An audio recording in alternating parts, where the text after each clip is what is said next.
Dear students, I am Dr. Chitra Dadheech. Welcomes you all on behalf of Sonadevi Sethia Girls PG College Sujangarh on an online lecture on alliteration and onomatopoeia. So students, first have the look on the screen. What is alliteration? Alliteration is a literary device where two or more words in a phrase or line of poetry share the same beginning consonant sound. The words may be adjunct or separated by one or more words. The word alliteration is derived from Latin's lettera. It means letters of alphabet. It is a stylistic device in which a number of words having the same first consonant sound occurs close together in a series.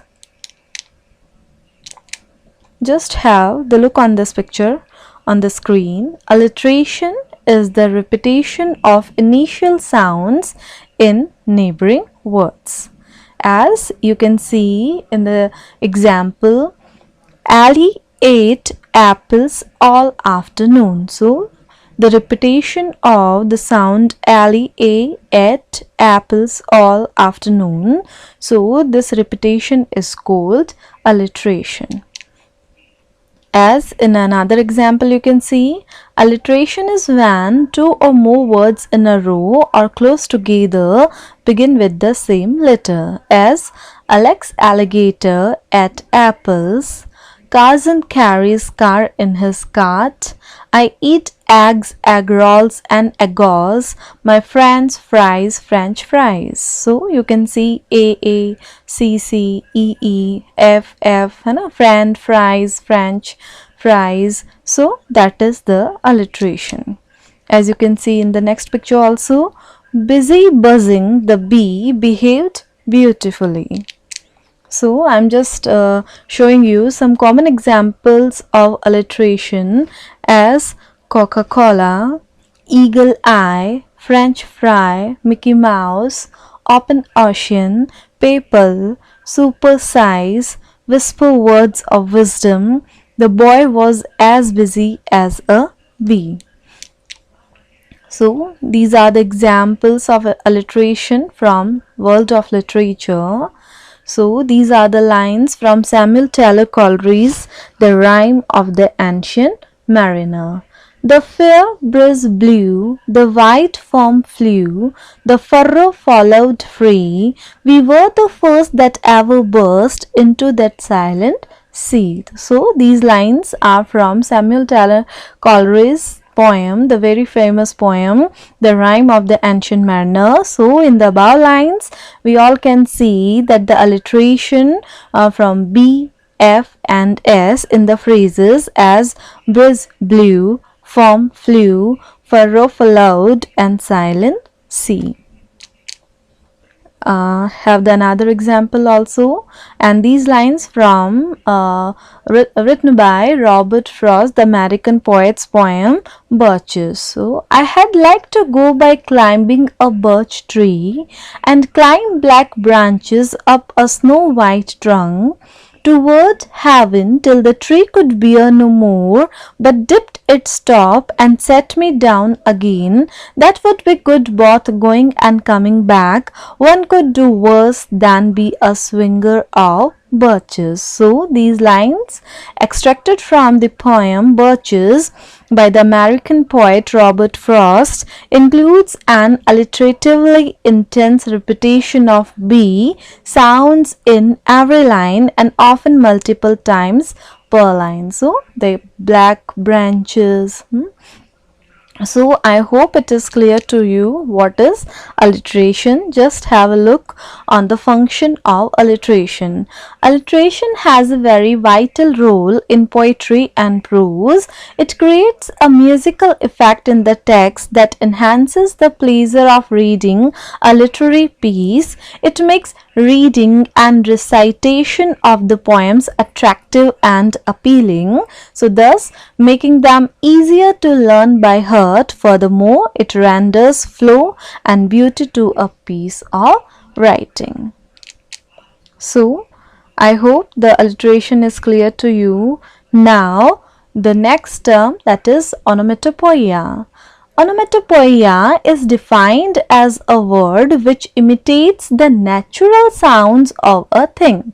It creates a sound effect that mimics the thing described, making the description more expressive and interesting.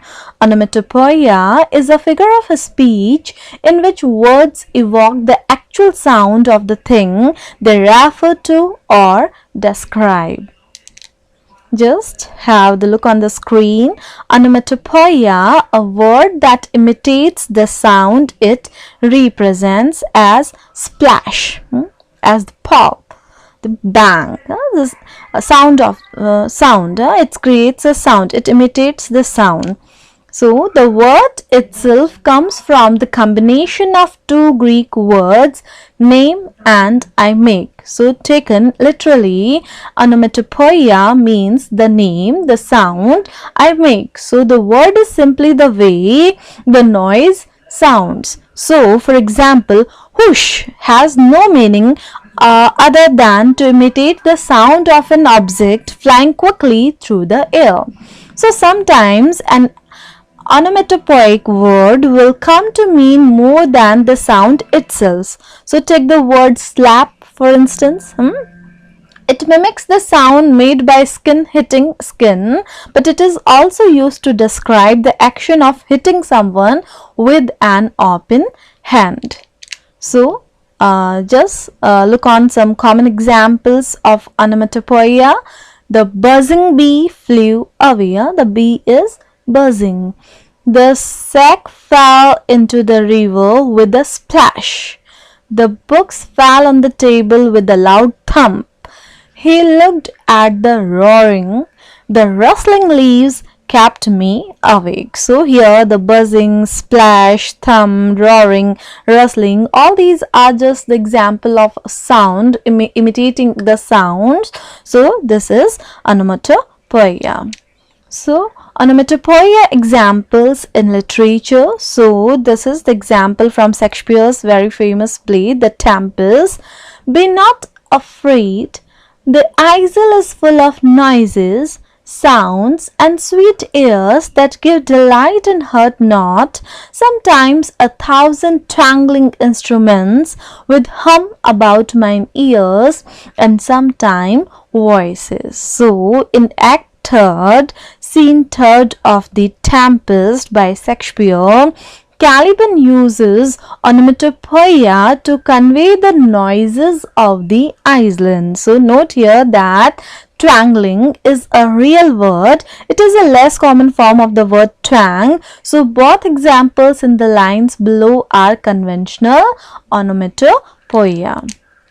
Another example from Emily Dickinson, the American poetess poem, I heard a fly buzz when I died. So, I heard a fly buzz when I died. The stillness in the room was like the stillness in the air between the heaves of a storm. So, Emily Dickinson, the American poetess, describes the sounds she hears as she is dying in her poem, I heard a fly buzz when I died. So the sound of the buzz is an onomatopoetic word. She also describes a stillness in the room. The use of onomatopoeia to begin her poem creates an auditory landscape which she then fills with other imagery. So I hope it is clear to you the both literary terms, the alliteration and onomatopoeia. So